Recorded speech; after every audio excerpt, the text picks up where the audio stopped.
Hello viewers, আজকের ভিডিওতে আমরা দেখব কিভাবে নেমচিপ থেকে মাত্র 85 টাকা খরচ করেই আপনার পছন্দের যে কোনো ডোমেন ক্রয় করতে পারেন। সো ভিডিওটি আপনারা স্টেপ বাই স্টেপ অনুসরণ করবেন, তাহলেই নেমচিপ থেকে আপনি কিভাবে একটি ডোমেন ক্রয় করতে হয় সেটি বুঝতে পারবেন।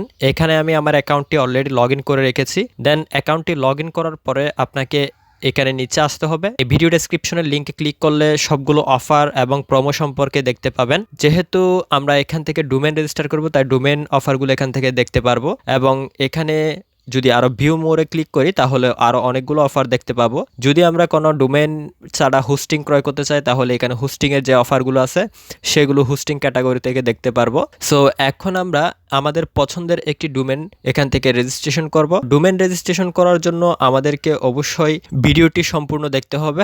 সো এখন আমরা এখানে সার্চ বক্সে একটি ডোমেন রেজিস্টারের জন্য সার্চ করব। এখানে ট্রান্সফার অপশন আছে, রেজিস্টার অপশন আছে। আমরা রেজিস্টারে সিলেক্ট করলাম। দেন আমরা যে ডোমেনটা এখান থেকে আজকে ক্রয় করব সেই ডোমেনটা এখানে লিখে সার্চ করব এটি অ্যাভেলেবল আছে কিনা। সো আমি এই মেক আইডিয়াটা .biz এক্সটেনশনে আছে কিনা দেখি। যেহেতু এটি .com-এ নাই, আমি ইতিমধ্যে দেখেছি এটি .com-এ অ্যাভেলেবল নাই, এজন্য .biz দিয়ে সার্চ করলাম। এখন সার্চ রেজাল্টে দেখি এই ডোমেনটি অ্যাভেলেবল আছে কিনা। সো এটি অ্যাভেলেবল আছে।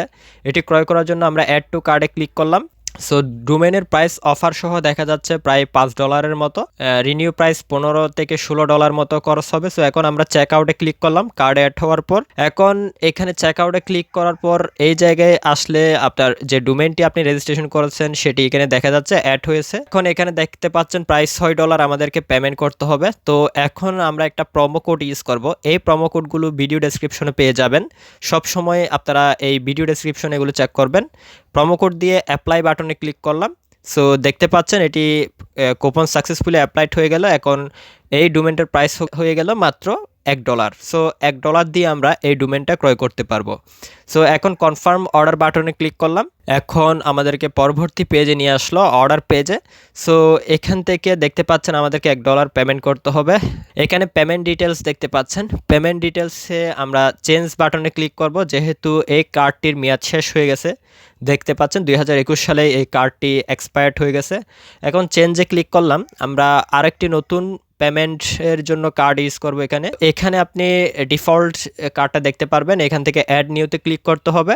সো অ্যাড নিউতে ক্লিক করে কার্ডের উপরে যে নামটি রয়েছে, অর্থাৎ যেই নামের কার্ডটি করা হয়েছে তার নামটা এখানে দিয়ে দিতে হবে। সো আমি নামটা দিয়ে দিলাম। দেন এখানে কার্ডের নাম্বারটা দিতে হবে। সো এখানে কার্ডের নাম্বারটা দিয়ে দিলাম। দেন কার্ডের নাম্বারটা দেওয়ার পর এখানে মাস দিতে হবে, কোন মাস পর্যন্ত এটার এক্সপায়ার্ড আছে। সো আমি মাস এবং ইয়ারটা দিয়ে দিচ্ছি। সো এখানে মাস এবং বছর কত পর্যন্ত এক্সপায়ার্ড আছে সেটা দিয়ে দিলাম। দেন এখানে সিবিসি কোডটা দিয়ে দিলাম। সো কার্ডের ইনফরমেশনগুলো দেওয়ার পর আমাদেরকে এখন নিচে আসতে হবে। সো কার্ডের আমরা যে ইনফরমেশন এগুলো দিয়ে দিলাম। এখন এখান থেকে আমাদেরকে ডিফল্ট অ্যাকাউন্ট কন্ট্যাক্ট থেকে আমরা নিউ কন্ট্যাক্ট সিলেক্ট করতে পারি। আমরা ডিফল্ট রেখে দিলাম। দেন এখানে ফার্স্ট নেম, লাস্ট নেম এগুলা দিতে হবে। আপনি এগুলো না দিয়েও কিন্তু অর্ডার করে ফেলতে পারবেন, কারণ আমরা কিন্তু ইতিমধ্যে এখানে নেমচিপে বেসিক যে অ্যাকাউন্টটি সেটি করে ফেলেছি। সো আপনারা আগে থেকে এখানে নেমচিপে একটি অ্যাকাউন্ট রেজিস্ট্রেশন করে ফেলবেন, যেটি ফ্রিতে আপনি রেজিস্ট্রেশন করবেন। সো ইতিমধ্যে যেহেতু আমি ভিডিওর শুরুতে আপনাদেরকে দেখিয়েছি, আমার অ্যাকাউন্টটা আমি রেজিস্ট্রেশন করে এবং অ্যাকাউন্টটা লগ ইন করে অর্ডারটা করতেছি। সো এখন আমি এখানে জাস্ট আমার ফার্স্ট নেম, লাস্ট নেম আবার এমনি দিয়ে দিচ্ছি, বেসিক এইগুলো। দেন অ্যাড্রেস দিয়ে দিচ্ছি। দেন এখানে সিটি দিতে হবে। সো সিটিটা কপি করে স্টেট অপশনে বসিয়ে দিলাম। দেন জিপ কোডটা দিতে হবে। সো আমি আমার জিপ কোডটা এখানে বসিয়ে দিচ্ছি। এখানে আপনি আপনার পোস্টাল কোডটাই দিয়ে দিবেন। দেন বাংলাদেশ ডিফল্ট সিলেক্ট করাই আছে। এরপরে আমরা এই ডিটেলসগুলো দেওয়ার পর আমরা যদি একটু নিচে আসি তাহলে এখানে বিলিং অ্যাড্রেস দেখতে পাচ্ছেন। সো বিলিং অ্যাড্রেস আমরা কিন্তু এখানে অ্যাকাউন্ট করার সময় যেটি দিয়ে রেখেছিলাম সেটি থাকুক। ডিফল্টটাই আবার সিলেক্ট করলাম। সো এখন আমরা নিচে আসার পর এখানে দেখতে পাচ্ছেন কিছু অপশন। তো অটোমেটিক্যালি রিনিউয়াল যদি আপনি এনাবেল করে রাখতে চান তাহলে এনাবেল করে রাখতে পারেন, এটা রিকমেন্ডেড। তাহলে আপনার ডোমেনটির মেয়াদ শেষ হলে অটোমেটিক্যালি আপনার কার্ড থেকে টাকা কেটে নেবে এবং অটোমেটিক্যালি এটা রিনিউ হয়ে যাবে। সো এখন আমি এখানে save to the configuration about my default payment setting এই জায়গায় ক্লিক করলাম। দেন এটি সিলেক্ট করে এরপরে আমরা এখন এখান থেকে অটোমেটিক্যালি যেটি রিকমেন্ডেড আছে সেটি আমরা সিলেক্ট করে দিলাম। সো আপনারা চাইলে এটি সিলেক্ট করতে পারেন, না হলে এটি চেক দিবেন না। সো আমি চেক দিয়ে রাখলাম যেন আমার ডোমেনটি অটোমেটিক্যালি রিনিউ হয়ে যায় এবং আমার ডোমেনটির সিকিউরিটি ভালো থাকে আর কি। সো এখন আমরা কন্টিনিউ বাটনে ক্লিক করব, যে কোনো এক জায়গায় কন্টিনিউ বাটনে ক্লিক করতে পারেন। সো কন্টিনিউ বাটনে ক্লিক করার পর আপনাকে অর্ডার পেজে নিয়ে আসবে। এখান থেকে আপনাকে পেমেন্ট করতে হবে। পেমেন্ট করার আগেই দেখে নিতে হবে এই যে ডোমেনটি আপনি নির্বাচন করেছেন সেটি সঠিকভাবে অ্যাড হয়েছে কিনা কার্ডে। দেন কত টাকা পেমেন্ট করতে হচ্ছে সেটা আপনাকে দেখতে হবে। প্রায় $1 চেয়ে বেশি কিছু পেমেন্ট করতে হচ্ছে ব্যাট সহ। সো এটি ব্যাট সহ 100 টাকা মতো আপনার খরচ হবে। এখন আমরা এখান থেকে পেমেন্ট করব। পেমেন্ট করার জন্য আমরা এখান থেকে পে নাও বাটনে ক্লিক করব। সো এখন আমাদের কার্ড থেকে এই যে ডোমেনের টাকা কেটে নিবে। সো অর্ডারটি প্রসেসিং হইতে একটু সময় নিতে পারে। সো আপনার যদি কার্ডের ডিটেলসগুলো সঠিকভাবে দিয়ে থাকেন তাহলে কয়েক সেকেন্ডের মধ্যে হয়ে যাবে। দেখতে পাচ্ছেন সাকসেসফুলি আমাদের অর্ডারটা হয়ে গেল। এখন এখানে দেখতে পাচ্ছেন thank you for your purchase. So এখানে আমাদের অর্ডার নাম্বারটা দেখাচ্ছে। আমরা যদি একটু স্ক্রল করে নিচে চলে যাই তাহলে এখান থেকে আমরা আরও বিস্তারিত দেখতে পারবো। দেখতে পাচ্ছেন এখানে সব কিছুই ওভারভিউ দেওয়া আছে। এখন পেমেন্ট ডিটেলস থেকে আমাদের যে ট্রানজ্যাকশন এবং অর্ডার নাম্বার এগুলো সংগ্রহ করার জন্য এটি ডাউনলোড রিসিপে ক্লিক করব।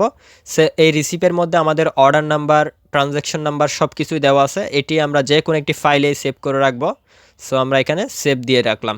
সো ফাইলটি আমরা ডাউনলোড করে রাখলাম যেন পরবর্তীতে এই যে ডোমেনটি আমি ক্রয় করেছি সেটার রিসিপ্ট যদি কেউ চাইতে চাই বা নেমচিপকে দিতে হয় কোনো কারণে, তাহলে সেটি যেন আমি দেখাতে পারি। এরপরে আপনাকে আপনার ইমেলটি একবার চেক করতে হবে। যদি আপনি ওল্ড কোনো অ্যাকাউন্টে অর্ডার করে থাকেন সেক্ষেত্রে আপনার ভেরিফিকেশন নাও চাইতে পারে।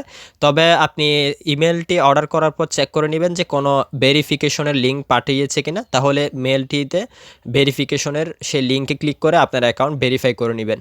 সো এই হচ্ছে কিভাবে নেমচিপ থেকে মাত্র 85 টাকা একটি ডোমেন কিনা যায় তার পরিপূর্ণ একটি টিউটোরিয়াল। এই বিষয়ে আমি ইতিমধ্যে হোস্টিং ক্রয় করার একটি ভিডিও পাবলিশ করেছি, যেখানে আপনাদেরকে দেখেছি খুব কম দামে কিভাবে আপনারা নেমচিপ থেকে হোস্টিং ক্রয় করতে পারেন। সো আমার ভিডিও ডেসক্রিপশন অবশ্যই চেক করবেন সবসময়, এবং ভিডিও ডেসক্রিপশনে আমার অ্যাফিলিয়েট লিঙ্ক রয়েছে। সেই অ্যাফিলিয়েট লিঙ্ক ইউজ করে আপনারা নেমচিপ থেকে যে কোনো ধরনের ডোমেন হোস্টিং বা অন্যান্য প্রোডাক্টগুলো অর্ডার করতে পারেন। পাশাপাশি অবশ্যই প্রোমো কোডগুলো ইউজ করে এখান থেকে বেনিফিটেড হবেন যেন আপনাদের টাকা সেভ হয়।